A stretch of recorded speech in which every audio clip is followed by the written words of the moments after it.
Hey everybody, and welcome to Aunties Talk Sports. We're aunties who talk sports where we go beyond the game and explore the intersection of sports and culture from a female for our female fans from a female point of view. We are two aunties, two mics, all game. I am Jennifer, aka Auntie Jen, aka Jen B. And I am KB. Hey, KB, what's up? How's your week going? Going good. I feel like today I'm really in auntie mode. I felt like I just came in to record from doing yard work. But doing well. This weekend got to travel to Indiana, spend some time with my niece and celebrate her. Always, just paying attention to what's happening in the leagues. But yeah, I'm doing well, enjoying summer closure at my day job. So we pretty much have most of July off. So looking to really relax, hopefully, and celebrate our birthdays this month. I thought you were going to Indiana to check on Caitlin, see what was going on with the lower leg, the groin. The groin. Yeah. Yeah, I was supposed to go to the game next week, but the conference was canceled. So I see you with your shot shirt. Yes, they're coming back, and I feel like I know the WBL has the name, the Shock. Detroit Shock, but I feel like they're gonna fold into our team and be the Shock again. You gotta have the Detroit Shock back. You got to. So the expansion, the WNBA expanded, and they announced that three new teams will be coming on in the next several years. You have Cleveland and Detroit and Philadelphia. So I think that's great. I just love it. But first of all, I want to say happy, Bobby Bonilla Day. Oh, that's how I wanted to start off. So before we go all into because I'm about to go into the WNBA, but before we go into that, I want to say happy Bobby Bonilla Day, which is every July 1st. Bobby Bonilla gets his check, his big $1 million check, 1.2 million or no, I think this year it was like 1.9. But back in 2011, the New York Mets wanted to buy out $5.9 million of his contract, and they said, we're going to buy it out, but we're going to pay it over 25 years. With 8% interest starting in 2011. And what happened was they had some investments with Bernie Madoff.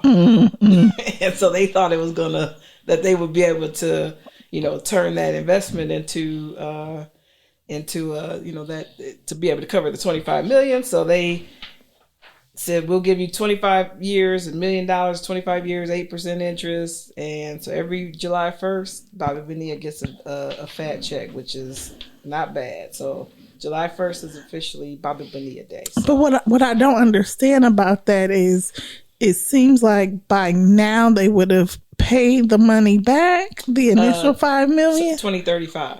No, it wound up being over being $1 million over. Instead of giving you $5 million, we're gonna give you $25 million. Oh, okay, over the 25 years. $1 million every year. I take that deal every day of the week. Yes, I would have too.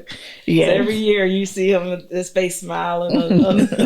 I only know one other person that celebrates today, and that's Shannon.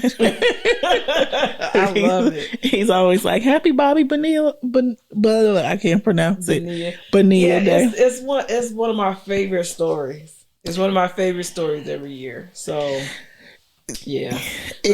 I have a question, but it's kind of off topic. But I saw, because Allen Iverson turned 50 a couple of weeks ago.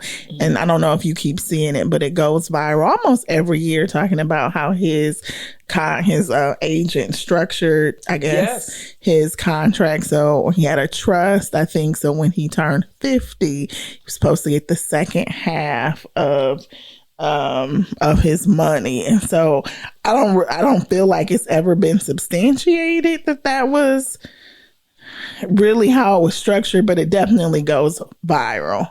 But it reminded me of that. Yeah. Yeah. I like that. Yeah, it says his most notable contract was his lifetime deal with Reebok, where he signed in 2001. Yes. It includes an annual salary of $800,000 and then a $32 million trust to be received at age 55. Yeah. Yeah. Yep. To me, that's the kind of representation that you want, someone thinking about your long-term success, not just your short-term come up. Yeah, and he might have been fighting it when he was younger, but he's so thankful now. So I love it for him. I love stories like that because we hear so many stories about athletes that make a lot of money and then they retire and have nothing. They're broke. To show. Yeah. We'll talk a little bit more about that right coming up here. But I wanted to get back to the WNBA and the expansion teams and the shock and WNBA period. The All-Star list came out. Yes. The captains were chosen, and that is Caitlin Clark from the Indiana Fever and Nafisa Collier from the Minnesota Lynx. The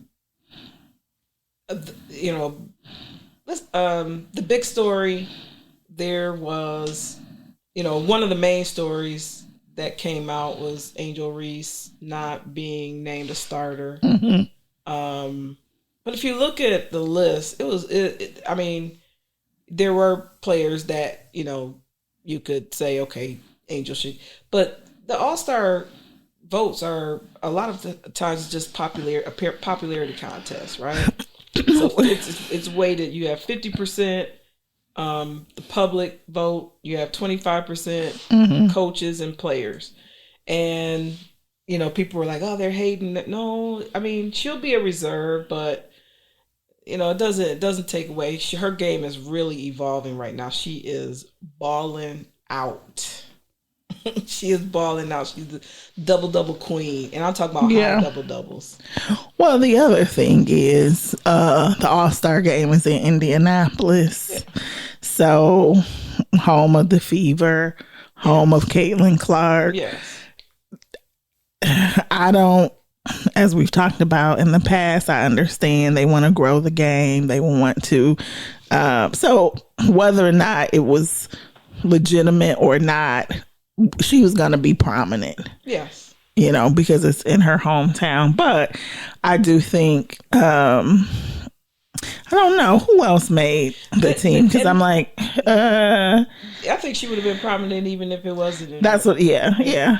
But they, one thing that made me upset, I get upset a lot about the WNBA and the narratives around it.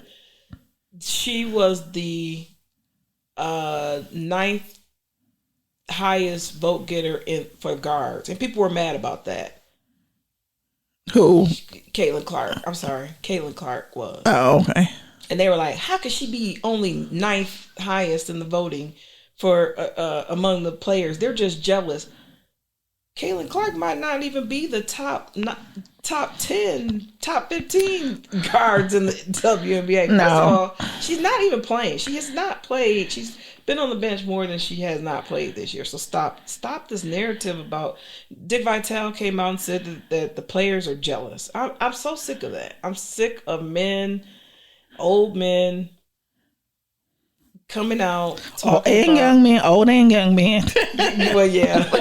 Everybody has something to say. Coming out talking about the players are jealous of Caitlin Clark. Nobody is jealous of Caitlin Clark. Caitlin Clark is not the best player in the WNBA. No, she's not. I think ultimately she has benefited from a strong social media presence, lots of viral moments.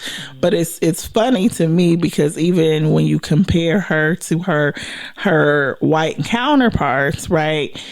People are saying like, oh, well, what about Paige, right? What about Sabrina, right? So it was like Caitlin came on the scene and really kind of stole in some ways Sabrina's thunder, right? Because Sabrina was a sharpshooter, deep range, right? Friends with Steph Curry, right? The first WNBA player to have that like shootout.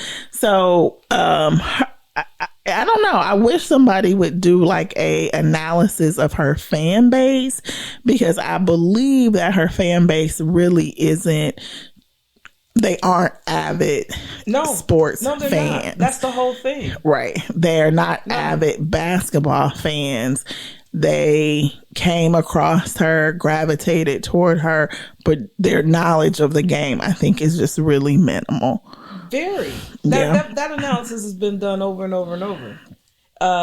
Most of the comments, most of the responses to the comments are, tell me you don't watch basketball without telling me you don't watch basketball. Right. Like, but just by their comments. But, that's, whatever. With the expansion, Sophie Cunningham, who ain't nobody checking for Sophie Cunningham. She went to Indiana to go beat Caitlin Clark's muscle. No, not to be her muscle. She left Phoenix because of the scandal with her sleeping with was it the coach or the owner? But all I won't say she went there for that, but that's all she's doing. She's that girl was running Trace Leches, and now she's running her mouth about the expansion team, and saying that you when you're doing expansion teams, you should consider where players want to go. Nobody wants to go to Detroit or Cleveland. Look at I don't really condone when people say shut up and dribble, but shut up and dribble, because like the expansion teams need to go to a city that has an NBA team. Mm-hmm. That's first and foremost. The WNBA teams do not make money. They operate in the red. Right. So it's important to go to be a sister team, to an NBA team. And, that's a big reason why these three cities were chosen. The Detroit Shock won 3 WNBA championships. If a team was to, if the expansion is to happen, Detroit should be one of the first teams. So shut up, Sophie Cunningham. Just shut up. Yeah, well, I mean, a part of it too is Mrs. Jamel Hill on Twitter was saying from her perspective, and there was a lot of debate about this, is the WNBA or the Detroit Shock the most storied WNBA franchise in history? And so people were like, no. And she's like, it's the only team, right, to come from like last place, bottom of the league, right, to winning the championship. They still have the attendance record. Right, still have the attendance record. They won more than one championship. I also think in that moment it was like, when Bill Laimbeer was the coach, it was almost like that NBA stamp, right? Because he was like an NBA great. So it was like this wonderful marriage, I think, of, Detroit's, the bad boy era, right? Kind of stamping, the Shock, but also, Swin Cash, like she was one of the original WNBA baddies. It just was a great time, in that initial phase of the WNBA. But I saw that Sophie was getting some heat online for her comments. But again, it's to me, just like I said a few months ago, she was complaining about comments being made about her, the accusations about the affair with the CEO of the Mercury, right, and the Suns. And so now here you go out here making all of these comments, but you didn't want the smoke, right? But now you're putting yourself back out here. So last week she was making comments about people quote unquote roughing up Caitlin Clark. Like, just be quiet. Her only relevance has been Caitlin Clark's muscle. She's not doing nothing. She's not doing nothing on the court. Like, just cut it out. And have you ever been to Detroit? How's somebody from that plays in Indiana going to Hey, talk about Detroit? Hey. No, I'm laughing. Nah, I want all the smoke right now. So, But Donovan Mitchell called her out too, you know. Basically, you know, just letting her know, you know, like she shouldn't be coming from Cleveland, I guess, or coming for it, but she also called it Cincinnati. So, yeah. And then she said they should put teams in Miami and Kansas City. Right. What is it? What? Nashville? No, homegirl. Yeah. They don't have no NBA teams. And even Dan Gilbert told her, Sophie, you obviously haven't even been to Detroit or Cleveland. You should be supporting your Midwest sisters in this league. And those two great cities that you're going to come to know and love very, very shortly. Yes. Yeah. I mean, the city of Detroit clapped back too. So, hey. But enough about Sophie.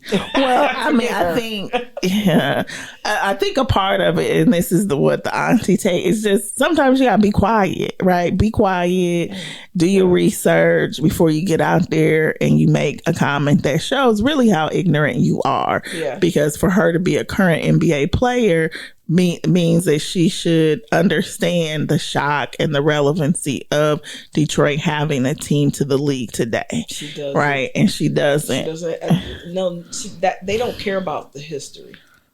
They really a lot of the current players, I would say a number of them do not. A lot of them do, but a lot of them don't. A lot of the younger, I don't think she's young. She look old.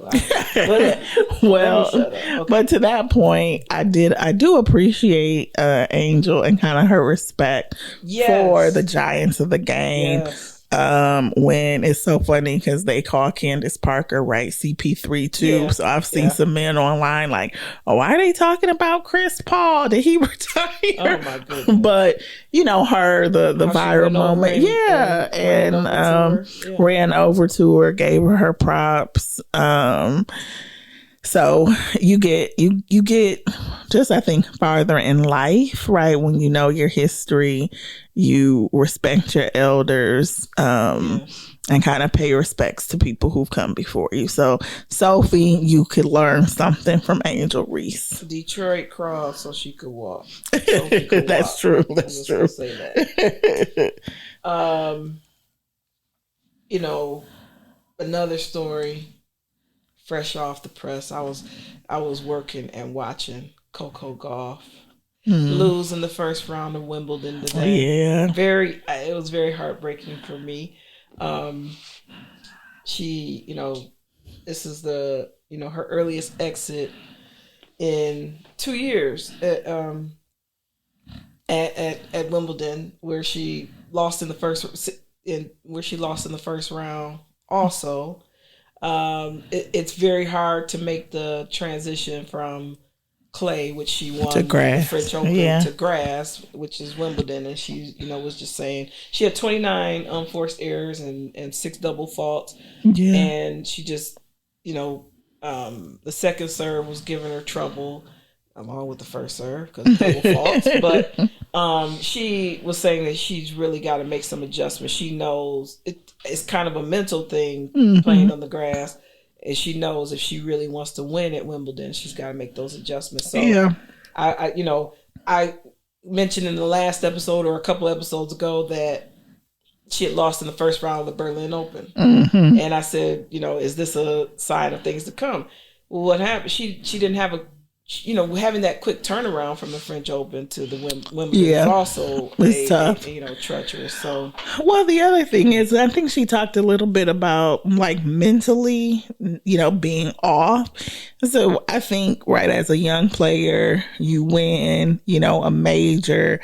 And then it's like the tension of like wanting to celebrate the moment, wanting to maybe relax a little bit, and then you're going into another major. Right. So I think it's probably a part of maturity, right? It's like if you've been there before, you've done it, you're in the mindset of, let me just keep my head down and I'll celebrate at the end of the summer, right? Because you have Wimbledon, and then a few weeks later you're doing the US Open. I also think now, just as fans, right, we can appreciate right, what it really takes when people are able to win every single one, right? Because I'm trying to think, Djokovic, didn't he do it? And Nadal, they won all the slams in like a calendar year. It's been a couple of players to do. There's been some. Yeah. I don't know.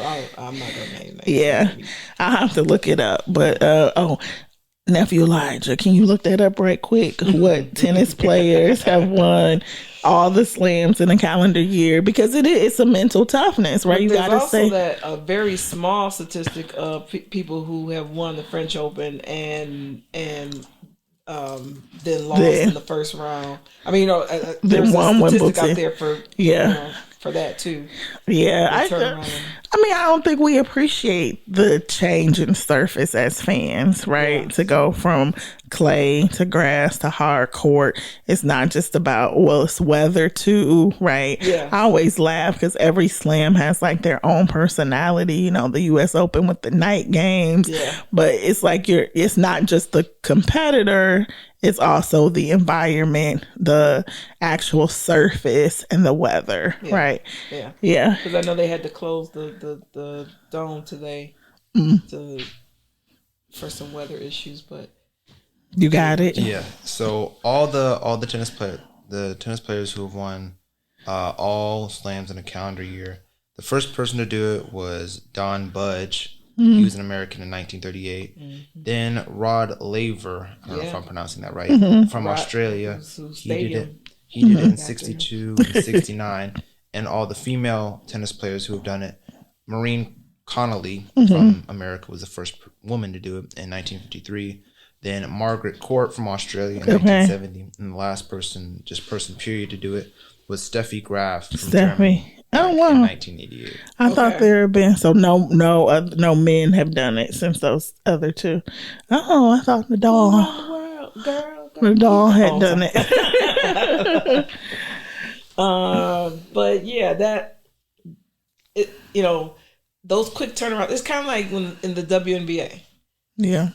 When you're in college, your season runs to March, and then the draft is in May. That's right, and then before you know it, you playing in the league. It's only the draft is probably in April, and then they play in May, and it's a very quick turnaround. They have very little time to adjust, and so athletes, hey, you have my respect because it's the same thing. And then like you said, the difference between playing on clay and grass, and you having to adjust and mentally. And then after the French Open, where she had to deal with controversy from those remarks and addressing that everywhere she went. That messes with you. So, but shout out to Coco. She's she said, I would hate to think that I can't win on grass. It's so young in my career. Like I'm not gonna give up. I'm just gonna adjust. So I appreciate her emotional intelligence and what she said. We talked a little bit about I always talk about business and sports, and we talked about the financial, the Bobby Bonilla Day, and Allen Iverson getting his money, and athletes having financial issues, and then we get the story of Malik Beasley. A couple of stories about Malik Beasley today or this week, and the first one was that Malik Beasley, who plays for the Pistons, he was a free agent. The day before free agency started, I'm going to touch on that controversy. Like, he's under investigation for gambling. The gambling feds. By the feds for gambling on basketball games. And if the feds are already he's been under investigation for 18 months. But the story came out the day before free agency started. Mm-hmm. And that's significant because it was rumored that he was working out on a $42 million deal with the Pistons. And that's significant because he was a role player who really lobbied to stay on the team last year. Like, don't trade me. I really need, I really want to stay here. I really love it. He was a really, popular player. And just to see this is so disheartening because a lot of, where there's a lot of times in these investigations where there's smoke, there's fire. Like if they're really looking, but I'm going to say two things. I can only hope that he didn't do it. But I also think that sports betting is way too prevalent and way in sports. Every commercial now is sports betting. Yeah. All during the games. And as a player, you should know better. Don't do it. Just don't even get involved in that. You will get caught. Yeah. But I think it's also interesting though because it seems like gambling is such a large part of professional athletes' lives, right? Yeah. You hear people talk about how they, play card games on a plane, they betting, dice games. Right, dice. So to me, all of that is just like interwoven. It's like, are you really a gambler? Are you gonna bet on everything but not bet on the sports you play? Yeah. You know what I'm saying? I just think, to your point, it's probably very prevalent. Yeah. And they investigate it, but only, really pursue charges for those that are getting a little bit out of hand. But who are the other couple of players recently? But it's Jonte Porter. Yeah, he used to play, but he's he pled guilty. It's the lesser known players that get this abnormal activity on them, and then you start to track it. It's so noticeable. Yeah, like who's betting on something about Malik Beasley? Nobody. So it sticks out like a sore thumb. When there's irregular bets. So I'm going to give a plug for another documentary. Has anybody watched Bad Sport on Netflix? It was about the Arizona 1994 point shaving scandal, Arizona State. If you haven't watched it, you should watch it. So it talks about their star player and how he ended up getting caught in this point shaving scandal. Mm-hmm. And he comes clean about like how he was trying to, swing the games and everything. But it was a really good look into kind of that underworld, but also like once you do it, then they got you. You know what I'm saying? Right. Because it's like, oh no, you're gonna keep throwing the game, or you're gonna keep covering the spread. So but what's the guy that works with LeBron, who also admitted to Mav Carter.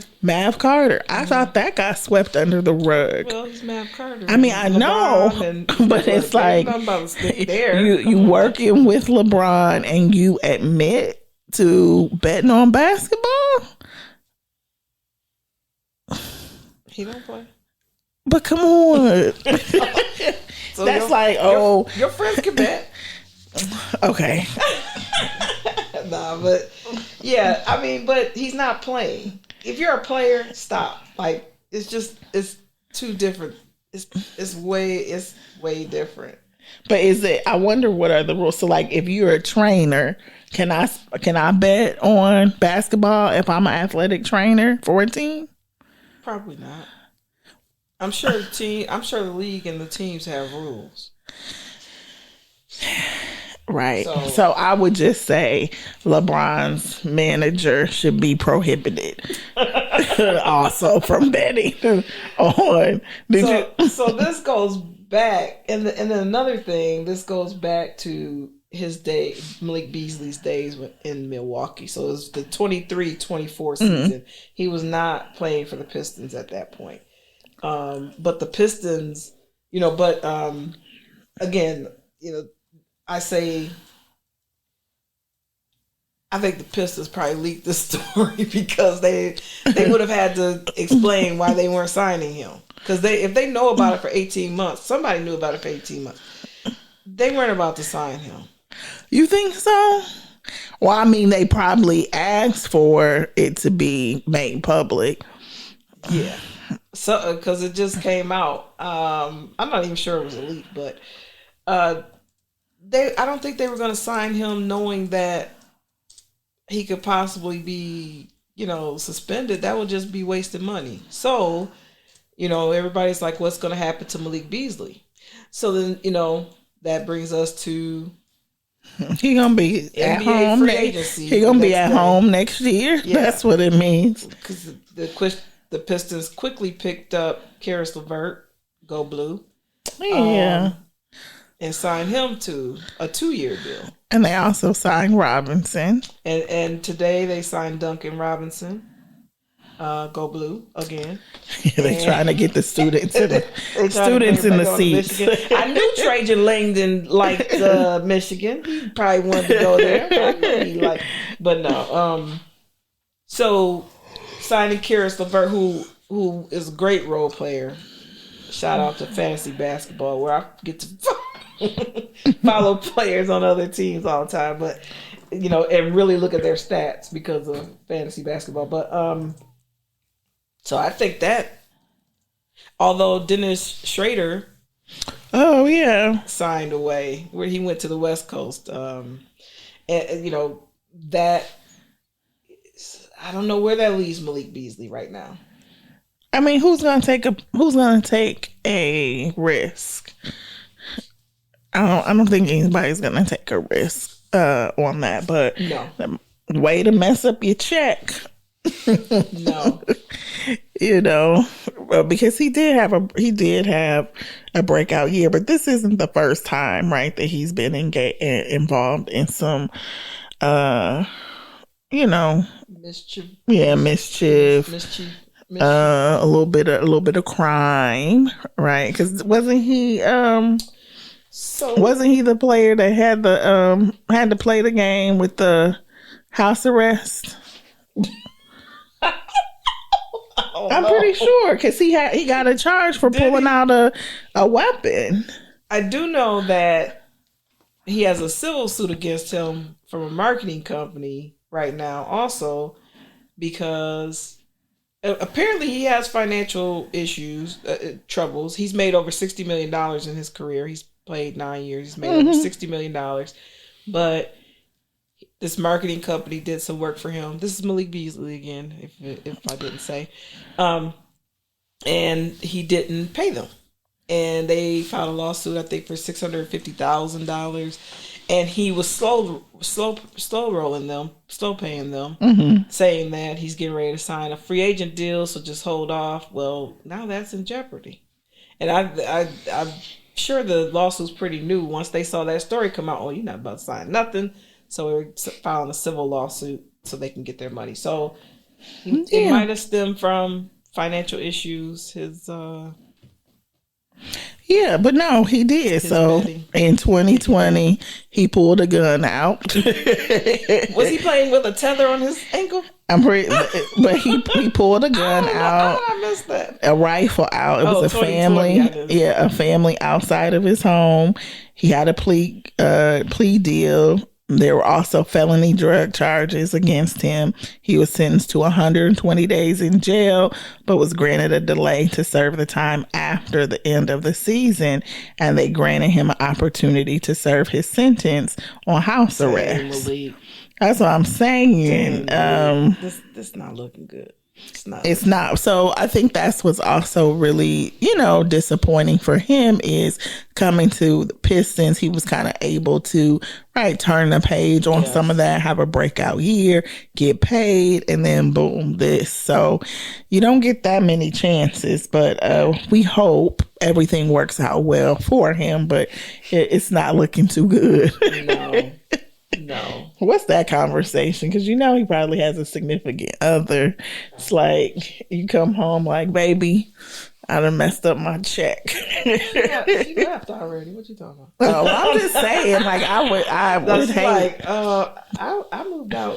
Yeah, No, I'm just those are the rough conversations. Ooh, that you have to have. Like, oh yeah, do you know anybody that gambles? Yes. Yes. Yeah. And it's annoying too. Some of the stuff is annoying. I have a really good friend who gambles. I can't say no names, but we've been friends for a really long time. And so in college, I went with him to the casino and he asked me if he listens to this, he gonna know. Oh, she's talking about me. We went to the casino together. He won and he gave me the money and was like, no matter what I do not give me this money back. And then y'all started fighting because you trying to get the money back. Right. Nah, and we didn't fight, but he harassed me. Harassed me the rest of the night. Come on, Khalid, give me some of the money. Give me some of the money. I'm like, no, you told me don't give it to you. I know, but come on, give me some of the money. Give me some of the money. And so it went on for hours. And finally I was like, look, take this money, leave me alone. So we're still friends. He's a good male friend. This year, he texted me like, hey, Clea, can you give me a call? I'm like, sure. So he's like, can I borrow some money? So I'm like, oh, no problem. So I send him the money. Then he's like, I give it back to you at the end of the week. I'm like, okay, cool, whatever. So, I mean, he's very successful. So I was like, oh, he's always on some hijinks. So whatever, that's his life. He is married. So then the next week, he's like, I got a business opportunity for you. And I'm like, okay, what? He's like, you front me money for my gambling and then I'll pay you back. I'll pay you back. Like, married. He is. Yeah, that's why I said we're just friends, platonic. Get off of my phone. So he was like, if you front me the money, I'll give you like your money back and, like 1.5 times your money. So I'm like, I don't really understand. Like, why you? He's like, well, my wife gave me only this allowance to gamble with. I can't gamble anything more than what my monthly allowance is. But I'm at these tables. I'm in these really good poker games, and so I need some more. So I was like, hell no. What's the number to Gamblers Anonymous? Right. And so he was like, he was like, why? Like, you my girl. I was like, I am your friend, but why would I give you money knowing like this is going to cause you to basically, you know what I'm saying, compromise the agreement that you made with your wife? So he was like, but you're my friend. You're not my wife's friend. Like, we've been friends since college. And so it really is an addiction, a compulsion. So that's my question.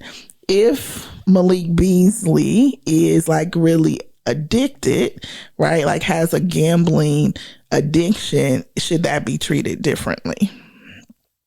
Right? Like if you find out somebody in the league is an alcoholic or somebody in the league, right, is addicted to drugs or something, should that be taken into consideration? Why are you not under my go to rehab. But I'm not about to sign you for 3 years. 40. But should he get another chance in the league? Yeah, I mean, yeah. He can kill nobody. I think he should get another chance. Period. If you don't go to prison, I'm serious. Like, first of all, he has not been charged with a crime. That's true. That's what his attorney said. This is just an investigation. Due process. So we're talking, we went way deep into this, but once the feds come knocking. Yeah, but he's not, in 18 months, he has not been charged with a crime. So what are they waiting for? So, but, that takes us, deeper into the free agency. A lot has been happening. Free agency officially started yesterday, officially today. Well, no, it's today's the first. Who's on first? Sheesh. But it officially started this week. and we have had a lot of movement. I was telling, I just threw out there before we started today that one of my favorite teams that I'm going to be watching is Houston, the Rockets. I like the coach. I like the team that they're putting together. I like it. I like what Milwaukee's doing. Everybody's like, yeah, no. But everybody's trying. Miles Turner jump. He was like, I'm not about to sit here and wait for Tyrese Halliburton to come back to Indiana. He's going to be out for the season. I'm not about to sit there for that. And he jumped over to the Milwaukee Bucks. And then the Milwaukee Bucks waived Dame Lillard, who's also recovering from an ACL injury. Yeah. We don't know when he'll be back for sure. But I want to really know what happens with Dame. He's not done. Yeah. No, I mean, he's going to rehab, be at home.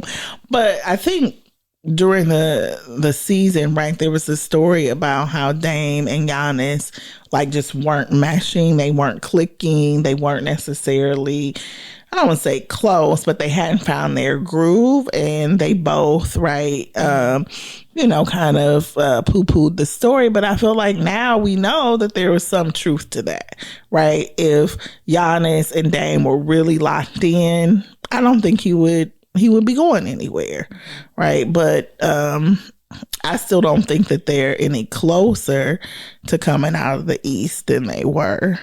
You don't think so? I think they are. Well, I don't know about the story about them not getting about them not getting along. If Giannis was looking like to leave because he didn't think that they could win, like, if you have Dame Lillard out all year, what's their chances of competing for a title? So he's kind of like Miles Turner, like, maybe I might want to leave. Go ahead and bounce. Yeah, but now that they've put some pieces around them, in order to put those pieces around them, you kind of got to get rid of Dame Lillard's big contract.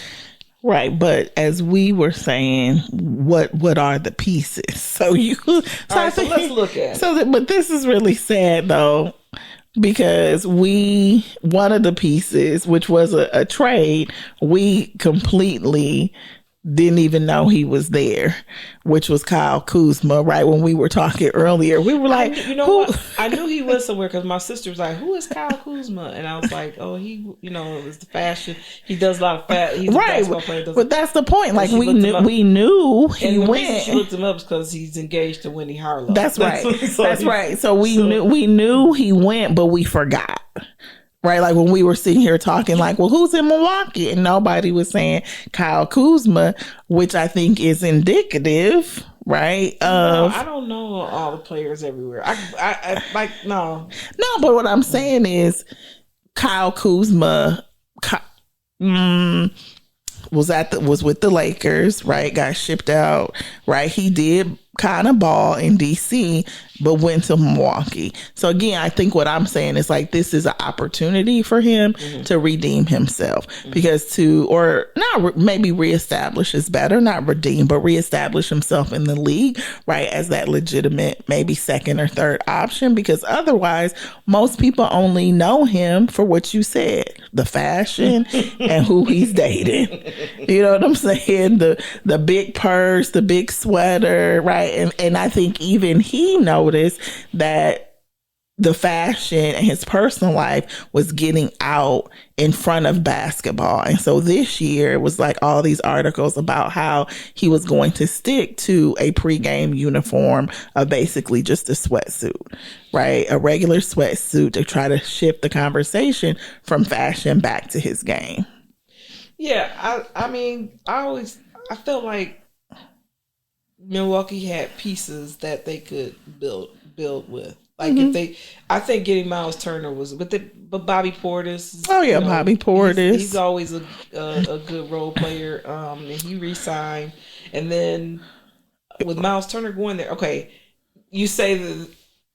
What do you say about Miles Turner and Giannis? or does Giannis stay? Like, that hasn't even been solidified. That I haven't heard that. Of course, he's staying because now they have other pieces, but they got Kevin Porter Jr., Gary Trent Jr. They got all the juniors, but they got rid of Pat Connaughton or whatever his name. Yeah. And Dame Lillard, and I don't know. They have some, different role players. Oh, they got Taurean Prince. I still don't think it gets them there. I don't think it gets them a championship, but because I think they still need another. They need some more scoring. Yeah, just coming out the East. I mean, to come out the East, I do think the Knicks maybe still have a chance, but they got to figure out. They got to add some pieces, and nobody has talked about. Well, they have to get a coach, which it might be Mike. His name Mike Brown. Who's at Golden State? Yeah. All right, no, Sacramento. He was at Sacramento. Yeah. I still don't understand why they fired him, but that's a whole other story. You know what? I think this maybe be a good idea. They have like 2K or whatever. They need a video game where people can be in the front office. Yeah. No, I'm serious. They need a video game where people can be in the front office. Yeah. You can make moves, and then somehow, right, the video game decides, right, how your season went based on some sort of algorithm. Because I think people feel like they are out here making moves, and then it just all falls apart. it just like all falls apart. Okay. But who else? So we know, and we talked about this, I think, in the last episode. Celtics no, right? Injured. Pacers no. So the East, somebody in the East has to put it together. So I will say the Knicks. Ain't nobody in the East about to do nothing because the West is still. I mean, at least just who gonna get to the finals? It's gonna be somebody in the NBA finals. Okay. Jeez. We can go for the Pistons. We can go for the Pistons. No, I'm just kidding. We can go. So people were saying, were they saying that Miami had a great draft? Is that what it was, or trades, or I don't know. But I like the team that is coming together in Houston. And I said that earlier. Well, if anybody, they got Dorian Finney-Smith from the Lakers. Yeah. What do you? I was gonna ask what you thought about the Jabari Smith Jr. contract, because they just agreed to a 5-year, $122 million extension for Jabari Smith Jr. And a week or two ago, a lot of people were, speculating that he was going to be part of a potential trade package. It ended up being Jalen Green and Dylan Brooks, but a lot of people were speculating that it probably would be Jabari Smith Jr. and now he's there and they're committing to him long term. So what do you think about that? He hasn't averaged more than 14 points in his first. It's kind of like what Khalil was saying about Kyle Kuzma. Mm-hmm. Is this his chance to reestablish himself? He was first number one pick. He was a top 5 pick. I know. I think he. Yeah. And I feel the same way about him. This is a chance for him to reestablish himself. Side note: shout out to Shea signing the record-breaking historic contract. What was it? 5 years, he's making $51 million. What is that? Supermax, $285 million. That's for over 4 years. I mean, I'm sorry, $71 million. I meant to say $71 million. 4 years, $71 million. Mm-hmm. I was like, ooh, goodness. But shout out to him. But what do I think of? So that's what I think. I think maybe this is a chance for him to reestablish himself with a bigger role. You said 14 points. He averaged, in his rookie year, he averaged 12.8 points. 2023, he averaged 13.7 points. And in 2024, this past year, he averaged just 12.2 points per game. And a lot of it was due to, a very balanced approach from the Rockets. But for someone who is such a high pick in that 2022 draft, he was projected as one of the best talents in the entire draft. You wonder when you're going to see that jump, if he does make that jump to, a potential all-star level player, especially now that they've committed to him long term. And obviously, KD's not going to be around forever. Right. So post KD, they're committing to at least Jabari Smith Jr. is going to be a part of that future. Yeah. So, and they probably also felt that Durant could maybe help, take on that like vet role with him, But I'm still so shocked that they parted ways with Jalen Green. Really? I'm not really shocked about it. I mean, I'm shocked in the sense that he was definitely positioned as the face of the franchise. I think they got frustrated with him. I just think. Yeah, I could agree. It's shocking to me was Luka. That was shocking. Oh, like what? Well, nothing's gonna measure up to that. So that's where I get Jalen Green. I'm like, nothing was going to measure up to the Mavs departing ways with Luka. But I don't know. I mean, we shall see. I still don't think that this trade season so far has been like the magnitude of past trade seasons yet. The off-season free agency it's definitely been more shocking. To your point, the Mavs departing ways, going their separate ways with Luka, to me is still bigger than everything that's happened over the past couple of weeks. And because I'm such a football fan, the football trade this week was much more shocking to me. Jalen Ramsey was traded to the Steelers for Mika Fitzpatrick, Mr. Sassy Jalen himself, Ramsey, and Jonnu Smith. That's big for Miami to lose. But Darren Waller came out of retirement today and signed with Miami. Lord. So as long as he stays off the drugs, stay off the weed. No, he was on more than weed. I think he could have a resurgence, but that's just my, that's another trade talk. I don't even know if that's drugs though. I think maybe there's some mental health challenges there. He had both. He had a great interview with Jamel Hill. No, Kerry Champion. Oh yeah, it was great. Or one of the other. Those are my two favorites. But, and he was saying he was in the hospital for 3 days and couldn't eat and couldn't use the bathroom and couldn't. Everybody's like, okay, is he past that? He's signing with Miami? Are y'all sure he's okay? But yeah, he had mental health issues. He had drug issues, and he's so fine. But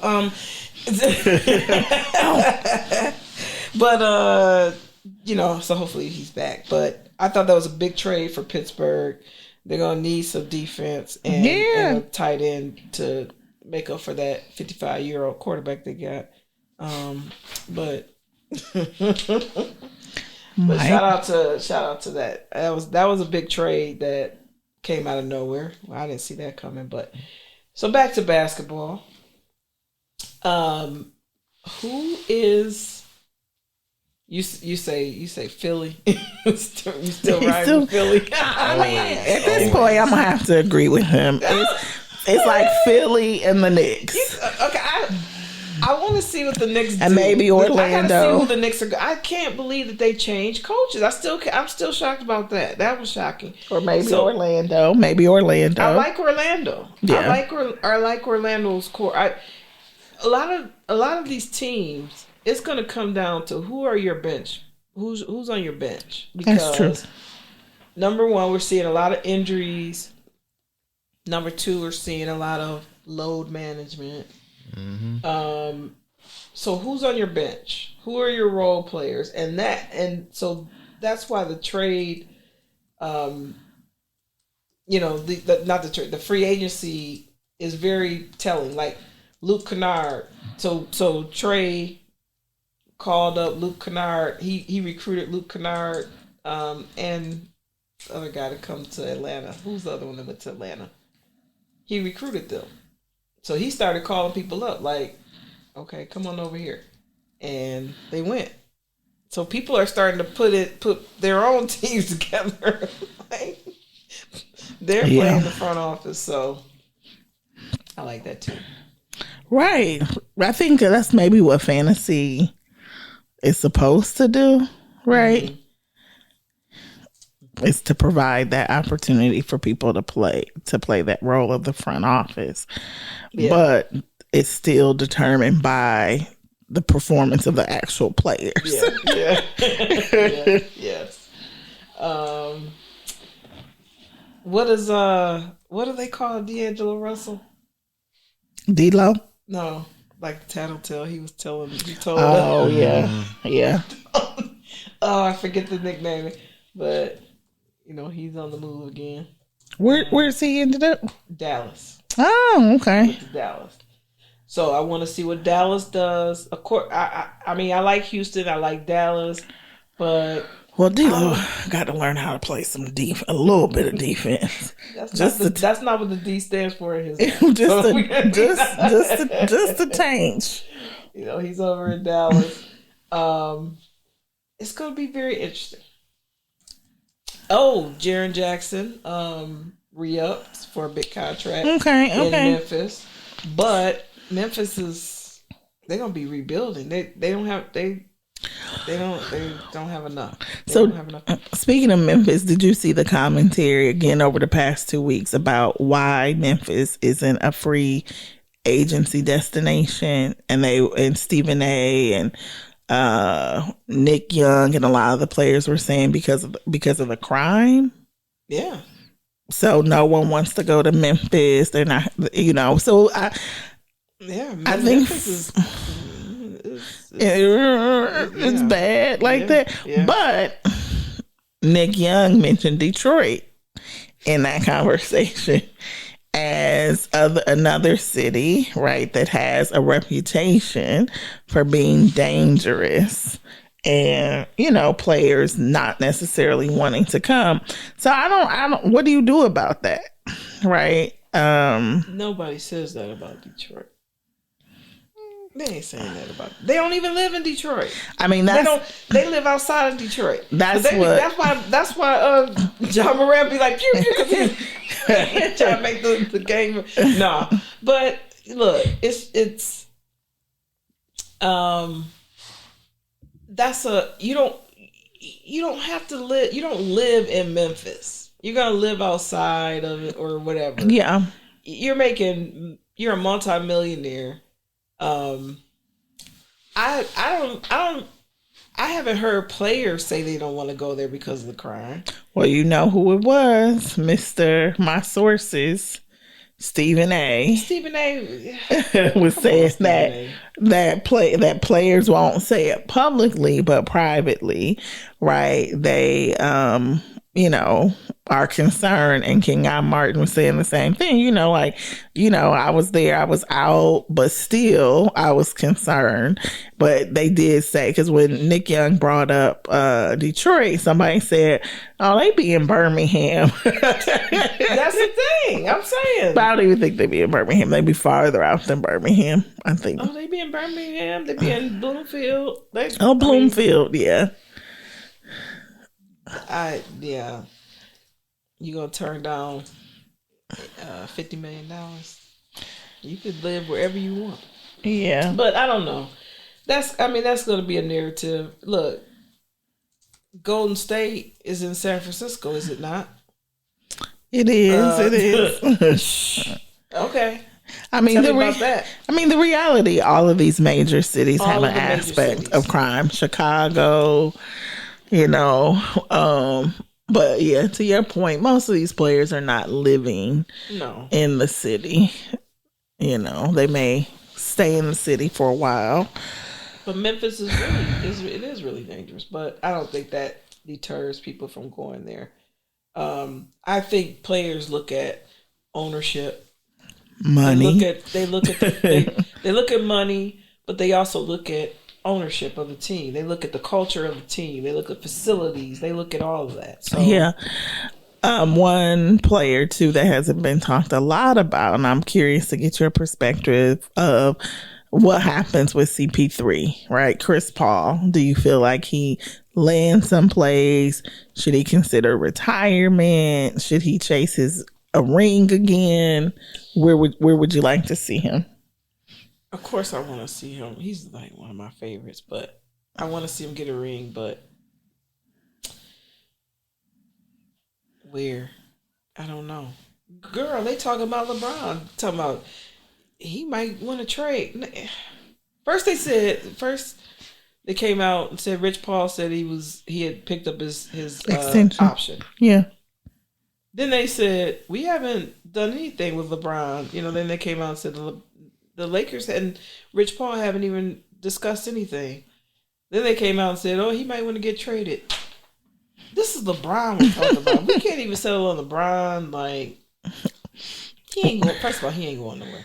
No, yeah, I saw that clip of him saying that Savannah is ready for him to retire. But Elijah, what do you think? Where do you think Chris Paul?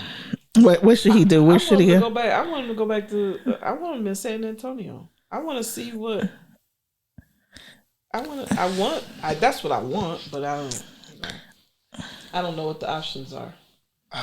I honestly don't know. I think for Chris Paul, in terms of him as a veteran leader, I think he could really go anywhere at this point. I don't think he's really too concerned about the monetary aspect. He's not going to be asking for like a ridiculous amount of money. Yeah. So that part I don't think he'll have a problem with. Obviously, for him at this point in his career, his goal, I'd assume, would be to win a championship. That's the narrative around him for forever since he's been in the league. So for that purpose, I'd assume he'd want to go to a contender. I think he's going to the Lakers. The Lakers or Denver or I want him in San Antonio, but they just got too much. They got too many people. I've always wanted him on the Lakers with his boy. I feel like I would like to see him go back to Houston. I feel like I would take Chris Paul over Van Fleet any day. I don't know can they. Yeah, I don't know if it's too many. I don't see that as the direction Houston would go. I could see him in LA. I think it'd be cool seeing it come full circle. How he was, always kind of meant to be in LA. I'm still mad that they rescinded that veto, but he ain't getting no ring in LA. He would have, but now he's not. Well. They're shooting for a ring. LeBron is shooting for another ring. Girl, bye. I think that's just ego. LeBron is going to always say he's competing for a championship. Where do you see him going? So you say, what's your final? You say.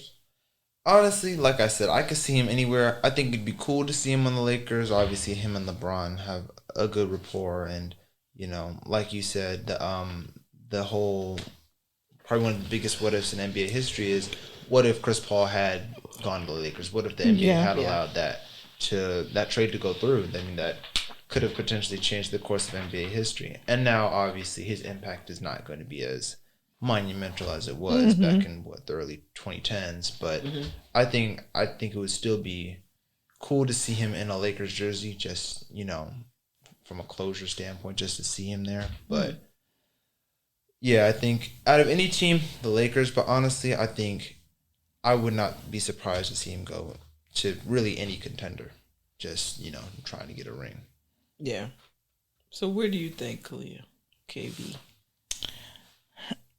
I don't know. That's why I was saying if people are saying, if we're saying that, or you're saying that Durant to Houston, right, is the difference with their young core, right, and Udoka there's the coach, and that puts them as a contender in the West, then I want to see him go there. I love Chris Paul. I want him to get his ring.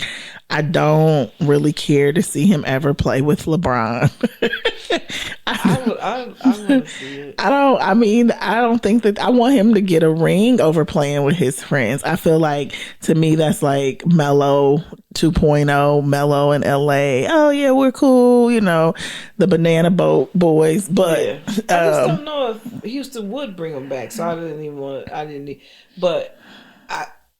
the reason I say Houston is because of the coach. Yeah. And it's more the coach than the players, but I like what they're putting together. But I would like to see him there just to be a veteran influence. Plus, I feel like his previous stint and the fact that they got to the Western Conference Finals and having that experience on the bench to kind of steady, right, that young core. Because again, Durant's not really a vocal leader, right? And he is. Chris Paul is. You're right. He definitely is. But we'll see. I thought that was very interesting. It was also, I think, probably bittersweet for him as well, right? When he was in Oklahoma and to be at the game and see SGA, right? About to, get to the finals and him being there with his wife and his son, it's like, oh, but I want, he's always like a season or two ahead of the ring. You know what I'm saying? What's his relationship with KD? I don't remember. I don't know. That's another factor. But I don't know. So who won? Final thought on the free agency frenzy, because we'll have more stuff happening. Who won free agency? So far, any thoughts? So far, I think it has to be the Rockets. So far, I think it's still early. Y'all love KD boy. And there's a lot, obviously there's a lot more, to happen. But for right now, I think the KD trade has been the biggest and most impactful player movement of the offseason so far. So I think you have to give it to the Rockets just for that alone. And also, they brought a lot of players back. Steven Adams, Jabari Smith Jr., like I said. They brought Van Fleet back. They just recently signed Dorian Finney-Smith and Clint Capella. Clint Capella is a good piece there, too. I do. He's going back to Houston. Yep. So, I think, for me, it has to be the Rockets so far. That's what I say. You got any thoughts on who's winning the? No, I think winning is relative, right? Some, right, could say, I think a lot of times in free agency, you're looking at the gets, right, as what means you win. But if you think about, people who are facing the hard cap and made, moves to kind of restructure, their financial outlook, right? The Celtics made some big plays, right? Sending people away to get really low and to figure out what's going to happen with them. I also think Milwaukee, big. So I think Milwaukee sending Dame away, that's to me almost as big as KD going to Houston, right? Them releasing Dame, because again, that was supposed to be the 1-2 punch there. So I don't know. I definitely think KD to Houston is a splash. I don't feel like they're gonna win a championship, but I want CP3 there just in case. Yeah. Nobody knows what the Phoenix Suns are doing with all of their moves and stuff. So that I want to see what happens with that. But my favorite's Houston. I'm going with Houston winning right as of now. I just wanted to chime in real quick. Last thing. I was wondering what you thought about the Nuggets owner in a press conference. I think it was a week ago. He was talking about, player move in just free agency, and he brought up trading Nikola Jokic, which was something I just thought was just so random and just like, I mean, it just shocked me that he would even bring that up as a possibility. Yeah. You know,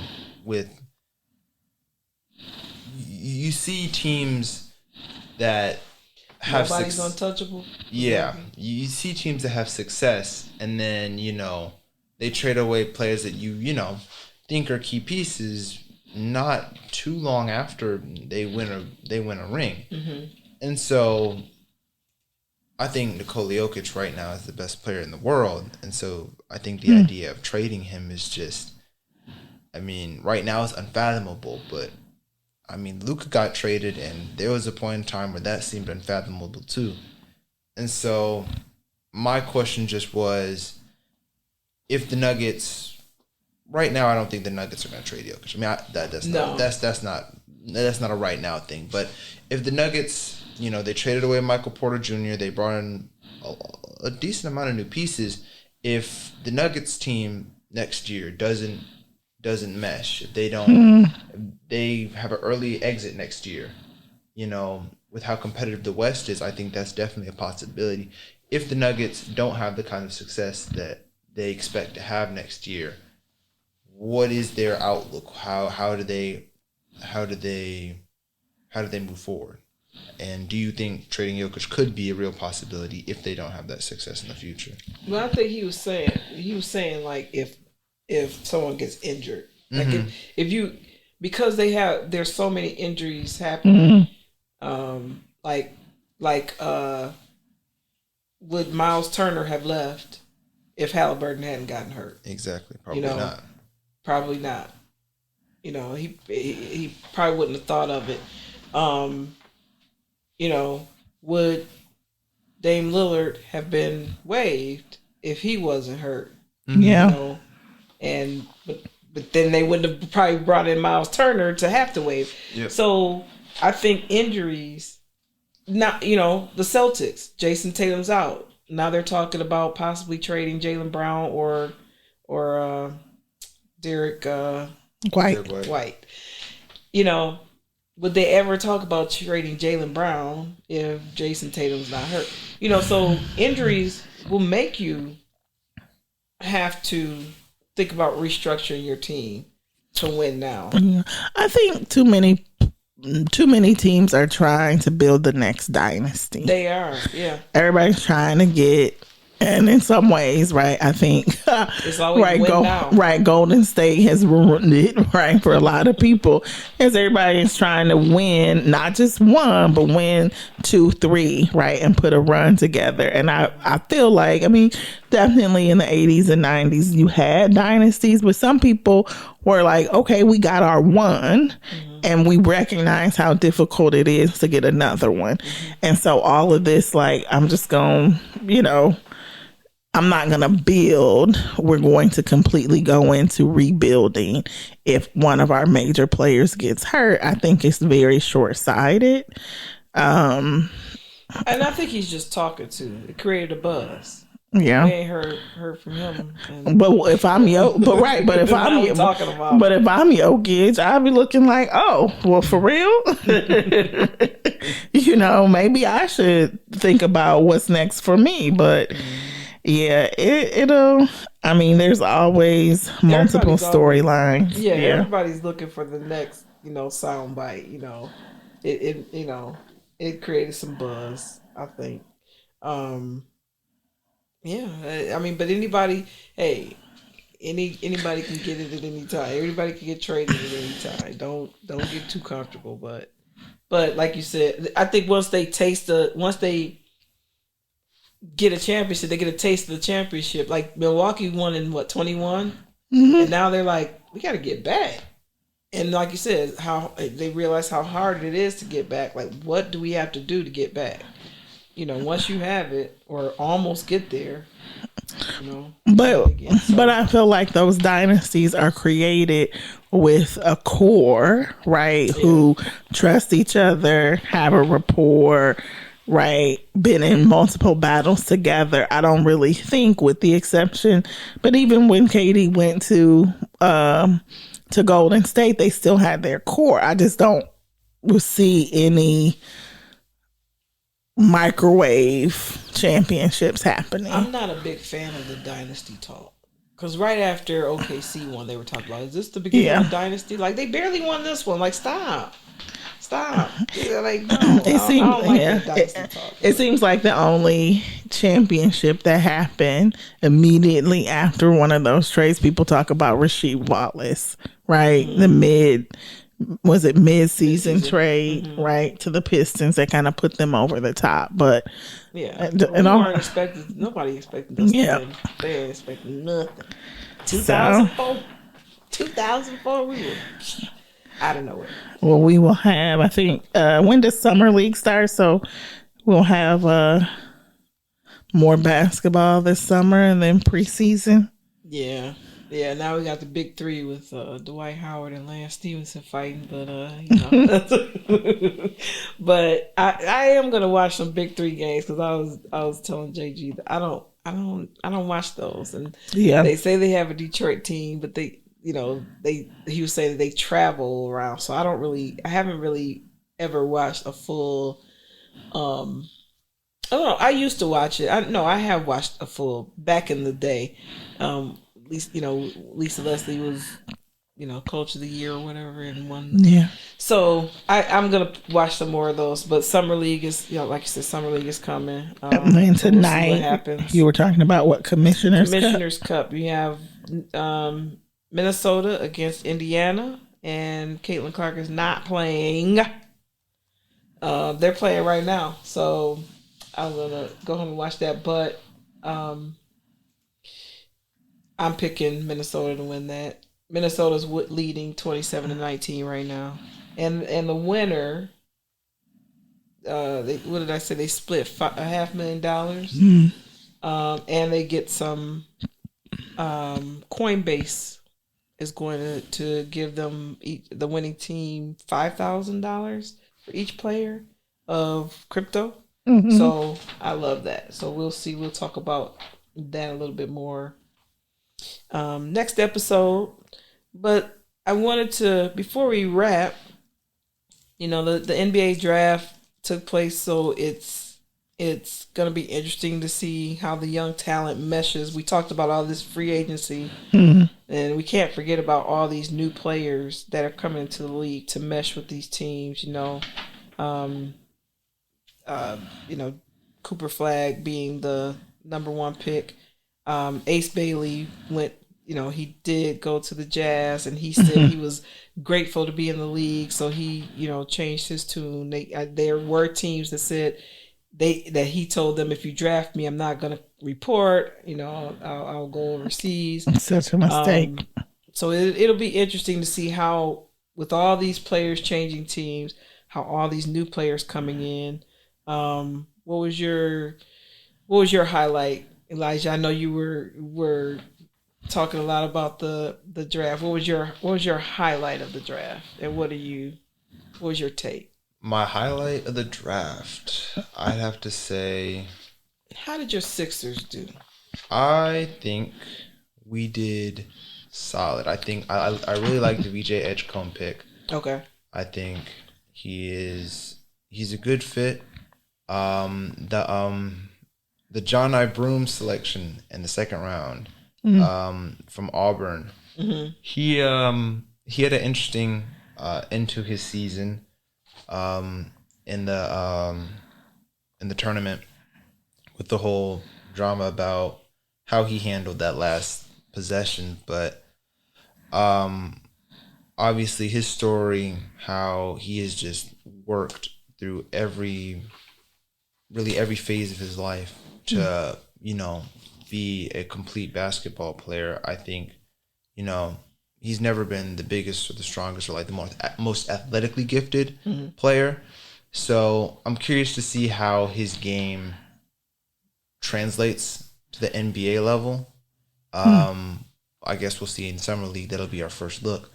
But I liked our picks. I think, now more than ever, the Sixers have a lot of young talent. Yeah.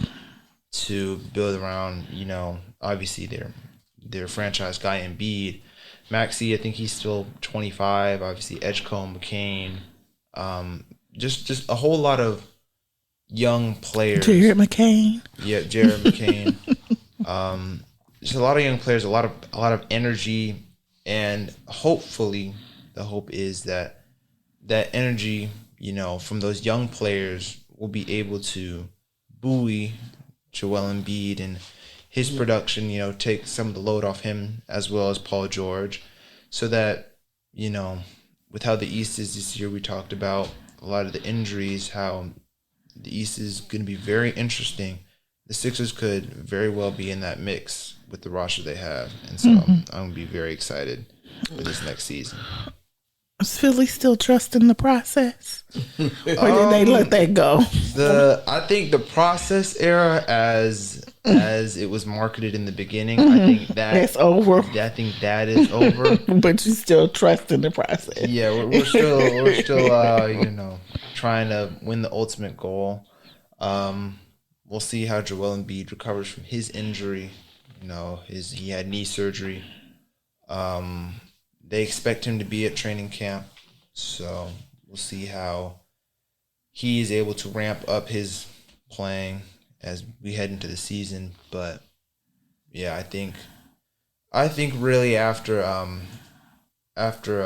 Jimmy Butler and Ben Simmons left, I think that was when the process ended. And once Maxey got there, I think it was kind of a new era. With James Harden and now Paul George, I think it's a new era in Philly, but Joel Embiid's still the guy.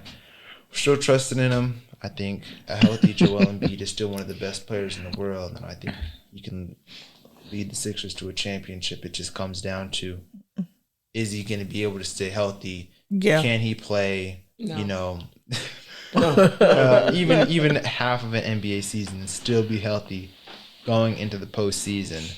And the past really 3, 4, 5 years, we have not seen that, where he has been productive in the regular season and the postseason, or has been healthy in the regular season and the postseason. Mm-hmm. We have not had a season where he has had both.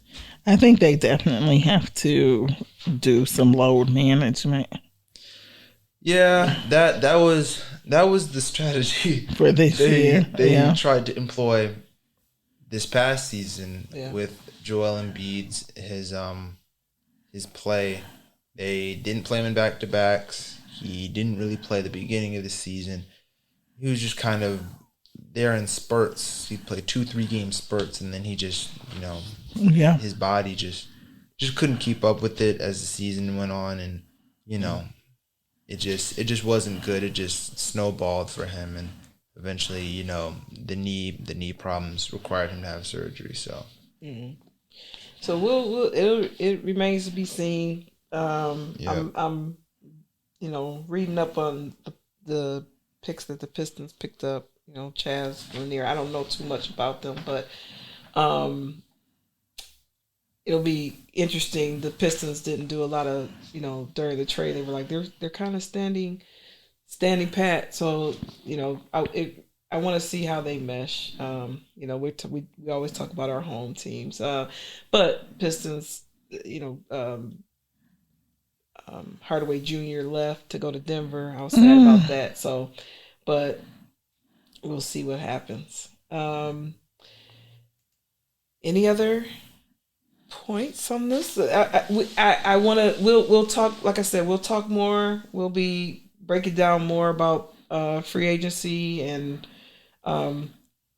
there are trades happening in the WNBA too. I'll talk more about that on some future episodes. But teams are coming together. Aces got Alyssa Smith from Dallas, so that I want to watch that as they go, because the Aces need to improve. So we ran through a lot today. We did a lot of basketball, and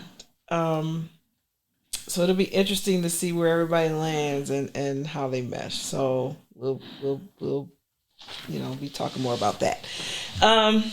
Signing off.